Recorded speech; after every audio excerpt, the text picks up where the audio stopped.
Morning 9th students. இன்றைக்கி unit 5 magnetism and electro magnetism பார்க்கலாம். ஏன் அப்படின்னா யூனிட் 4 ஆல்ரெடி பார்த்துட்ருக்கோம். ஒவ்வொரு கிளாஸ்லேயும் ஒவ்வொரு டாபிக் போகிறதுனால அது கிளாஸ்லேயே பார்த்துக்கலாம்.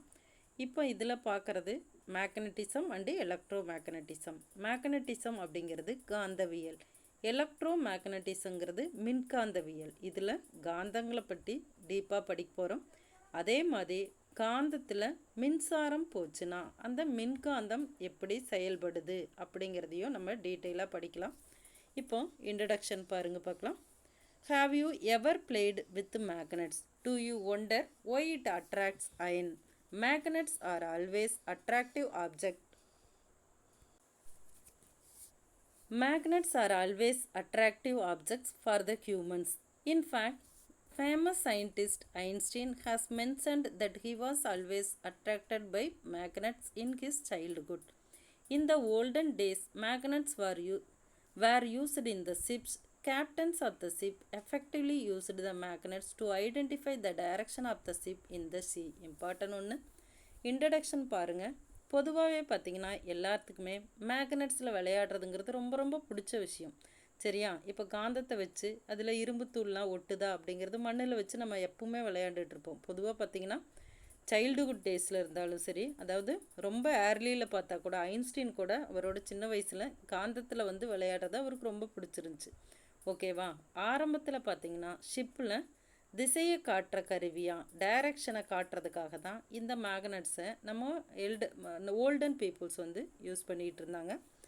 தேர் are 2 kinds of magnets that we can see around us. நம்மளை சுற்றி இருக்கிற மேக்னட்ஸில் 2 டைப் இருக்குது. ஒன்று நேச்சுரல் மேக்னெட், இன்னொன்று ஆர்டிஃபிஷியல் மேக்னெட். அதாவது நேச்சுரல் மேக்னெட்னா இயற்கை காந்தம், ஆர்டிஃபிஷியல் மேக்னெட்னா செயற்கை காந்தம், மேன்மேட் மேக்னெட்டுன்னு சொல்லலாம், நம்மளாக தயாரிக்கிறது. Natural magnets exist in the nature. These kind of magnets can be found in rocks and sandy deposit in various parts of the world. இது பார்த்திங்கன்னா பொதுவாக நேச்சுரல் மேக்னெட்டுங்கிறது இயற்கையில் கிடைக்கக்கூடியது. இந்த டைப் ஆஃப் மேக்னெட்ஸ் பார்த்திங்கன்னா பொதுவாக பாறைகளில் அதே மாதிரி மணல் படிவுகளில் இருக்கக்கூடிய இயற்கையான காந்தம். இது வேர்ல்டில் சில இடத்துல தானாகவே நேச்சுரலாகவே கிடைக்கக்கூடியது. The strongest natural magnet is lodestone magnetite. Important ஒன்று. பூமியில் கிடைக்கிறதுலே ரொம்ப வலுவான ஒரு இயற்கை காந்தம்னா அது இந்த லோட்ஸ்டோன் தான். லோட்ஸ்டோன் மேக்னடைட் தான். அடுத்து பாருங்கள். The magnetic property in the natural magnet is permanent. Important ஒன்று. பொதுவாக காந்த தன்மை பார்த்திங்கன்னா நேச்சுரல் மேக்னெட்டில் பர்மனண்ட்டாகவே தான் இருக்கும், நிலையாக இருக்கும். எப்பவுமே அதோட மேக்னெட்டிக் ப்ராப்பர்ட்டியை லாஸ் பண்ணாது. It never gets destroyed. The lodestone were used to make compasses in the olden days. காம்பஸஸ்ங்கிறது திசை காட்டும் கருவி.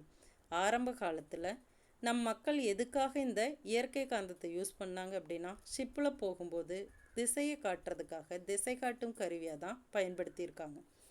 Artificial magnets are made by us. The magnets available in the shops are basically artificial magnets. அதே மாதிரி நம்மளாக உருவாக்கணும்னா அது artificial magnets. அதோட another name தான் man-made மேக்னெட்ஸ்னு சொல்லுவோம். இது பொதுவாக நம்ம ஷாப்ஸில் கடைகளில் வாங்குகிறோம். கடைகளில் வாங்குறது எல்லாமே மேக்ஸிமம் ஆர்டிஃபிஷியல் மேக்னெட்ஸாக தான் இருக்கும். In this lesson we shall study about properties of magnets, magnetic effect of current, electromagnetic induction and application of electromagnets. இந்த லெசனில் என்னெல்லாம் படிக்கலாம்னா மேக்னெட்ஸோட ப்ராப்பர்ட்டிஸ் என்னென்ன, மேக்னெட்டிக் எஃபெக்ட் என்னென்ன, அடுத்தது எலக்ட்ரோ மேக்னெட்டிக் இண்டக்ஷன் மின்காந்த தூண்டல்னா என்ன, அதோட எலக்ட்ரோ மேக்னெட்ஸோட அப்ளிகேஷன் என்ன, மின்காந்தங்களோட பயன்கள் என்ன அப்படிங்கிறதெல்லாம் நம்ம டீட்டெயிலாக படிக்க போகிறோம். அடுத்து நம்ம பார்க்குற டாபிக் மேக்னெட்டிக் ஃபீல்டு. இம்பார்ட்டன் ஒன்று காந்த புலம். ஈஸியான ஒரு டாபிக். காந்தத்தை சுற்றிலும் ஒரு பர்டிகுலர் டிஸ்டன்ஸ் வரைக்கும் மேக்னெட்டிக் ஃபோர்ஸ் இருக்கும். அந்த இடத்த தான் நம்ம மேக்னெட்டிக் ஃபீல்டுங்கிறோம். ஃபீல்டுனா இடம்னு அர்த்தம். பாருங்கள். Put a magnet on a table and place some paper clips nearby. If you push the magnet slowly towards the paper clips, there will be a point at which the paper clips jump across and stick to the magnet. What do you understand from this? So ஒரு சின்ன activity இருக்குது. இப்போ ஒரு magnet எடுத்துக்கிறோம். டேபிளில் நிறைய paper கிளிப்ஸை போட்டுறோம். சரி, அந்த பேப்பர் கிளிப்புக்கு பக்கத்தில் மேக்னெட்டை கொஞ்சம் கொஞ்சமாக நகர்த்திக்கிட்டே வரோம். மேக்னெட் வந்து அந்த பேப்பர் கிளிப்பில் டச் ஆகணுங்கிற அவசியம் இல்லை. ஒரு பர்டிகுலர் டிஸ்டன்ஸ் வந்த உடனே கிளிப் வந்து தானாக போய் மேக்னெட்டில் ஒட்டிக்கும். பாருங்கள், இதுலேருந்து நம்ம என்ன தெரிஞ்சுக்கலாம் அப்படின்னா, from the above activity we notice that magnets have an invisible field all around them which attracts magnetic materials. In this space we can feel the force of attraction or repulsion due to the magnets. Thus magnetic பாருங்க, field is the region around the magnet where its magnetic influence can be felt. It is denoted by B and its unit is Tesla. Important ஒன்று, அதாவது காந்தத்தை சுற்றிலும் காந்தப்புலம் இருக்கும். அந்த காந்தப்புலம் பார்த்திங்கன்னா ஒரு பர்டிகுலர் டிஸ்டன்ஸ் வரைக்கும் இருக்கும். அந்த காந்தப்புலத்துக்குள்ளே காந்தத்தோட அட்ராக்டிவ் ஃபோர்ஸ், ரிப்பல்சிவ் ஃபோர்ஸ் அண்டையும் நம்ம ஃபீல் பண்ண முடியும். இப்போ அந்த காந்தத்தை சுற்றி ஒரு குறிப்பிட்ட தூரம் வரைக்கும் காந்த விசை இருக்கிற இடத்துக்கு பேர் தான் காந்தப்புலம். காந்தப்புலம் மேக்னெட்டிக் ஃபீல்டுன்னு பேர். இதை என்ன லெட்டரில் சொல்லுவோன்னா கேப்ஸ் பிங்கிற சிம்பிளில் சொல்லுவோம். இதோட யூனிட் பார்த்திங்கன்னா டெஸ்லா. என்ன யூனிட்டு? டெஸ்லா.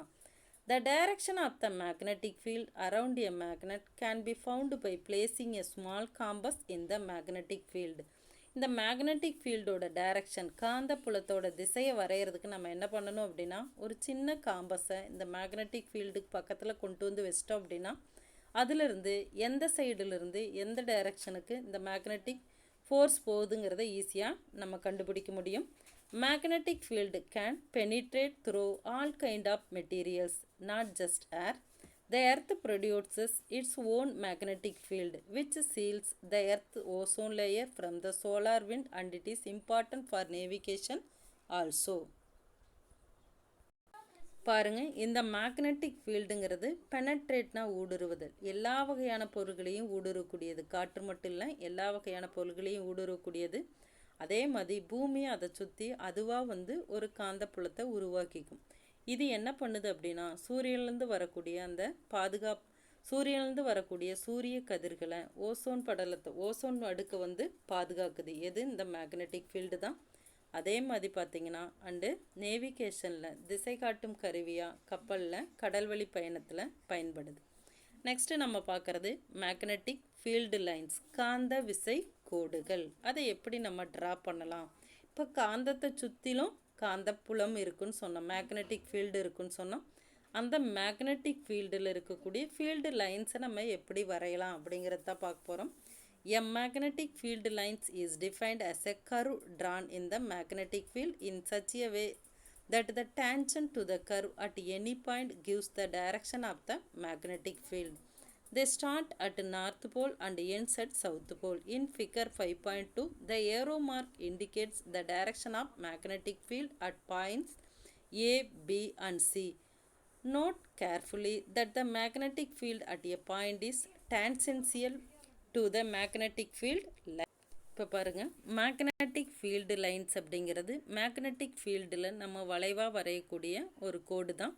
இந்த கோடு பார்த்திங்கன்னா எப்பவுமே வந்து நார்த் எண்டில் ஸ்டார்ட் ஆகி சவுத் எண்டில் முடிகிற மாதிரி இருக்கும். அதாவது வட துருவத்தில் தொடங்கி தென் துருவத்தில் முடிகிற மாதிரி இருக்கும்.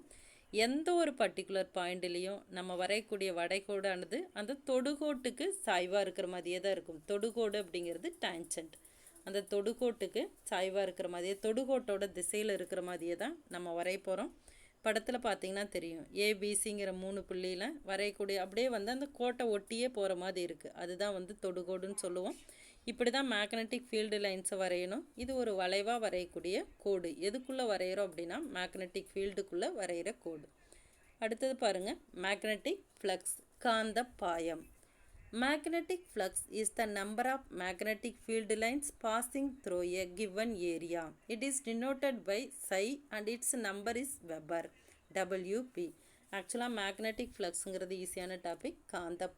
காந்த பாயங்கிறது என்ன அப்படின்னா, மேக்னெட்டிக் ஃபீல்டு லைன்ஸ் வந்து ஒரு பர்டிகுலர் ஏரியாவில் எவ்வளவு போகுது, அதாவது காந்த விசை கோடுகள் ஒரு குறிப்பிட்ட பகுதியில் எவ்வளவு இருக்குது அப்படின்னு சொல்கிறதுக்கு பேர் தான் காந்தப்பாயம். இதை வந்து சைங்கிற சிம்பிளில் சொல்லுவோம். இதோட யூனிட் பார்த்திங்கன்னா வெபர். சரியா? பிக்சரில் போட்டிருக்காங்க பாரு. இந்த காந்த புலத்தை ஊடுருவி வரக்கூடிய கோடுகள் எவ்வளவு இருக்குது ஒரு இடத்துல அப்படின்னு சொல்கிறது தான் The number of magnetic field lines crossing unit area kept normal to the direction of field lines is called magnetic flux density. It is shown in figure 5.4. Its unit is Weber per meter square. இப்போ பாருங்க, காந்த விசை கோடுகளுக்கு செங்குத்தான் ஒரு குறிப்பிட்ட பரப்பை கடந்து செல்லக்கூடிய அந்த காந்த விசை கோடுகளோட எண்ணிக்கையை தான் நம்ம காந்தப்பாய அடர்த்தின்னு சொல்கிறோம். சரியா? அடர்த்திங்கிறது இப்போ ஃபஸ்ட்டு பிக்சரில் பார்த்தீங்கன்னா லெஸ் ஃப்ளக்ஸ் டென்சிட்டி, அதாவது காந்தப்பாய அடர்த்தி குறைவு. ஏன்னா அங்கே போகக்கூடிய காந்த விசை கோடுகளோட எண்ணிக்கை குறைவு. ஆனால் அதே ஏரியாவில் அடுத்த பிக்சரில் பார்த்தீங்கன்னா மோர் ஃப்ளக்ஸ் டென்சிட்டி, அதிகமான காந்த விசை கோடுகள் போகுது. அப்போ இங்கே மேக்னெட்டிக் ஃப்ளக்ஸ் டென்சிட்டி வந்து அதிகமாக இருக்கும். இதோட யூனிட் பார்த்திங்கன்னா ஒரு குறிப்பிட்ட ஏரியாவில் எவ்வளவு மேக்னெட்டிக் லைன்ஸ் போகுதுங்கிறத சொல்கிறதுனால இதோட unit weber per metre square. இப்போ நெக்ஸ்ட் டாப்பிக்கை நெக்ஸ்ட் கிளாஸில் பார்க்கலாம். ஹோம்ஒர்க்கு ஆல்ரெடி சொல்லிட்டோம். யூனிட் 2ஓட 2 மார்க் கொஷின் தான். ஹோம்ஒர்க்கை சென்ட் பண்ணிடுங்க. Thank you students.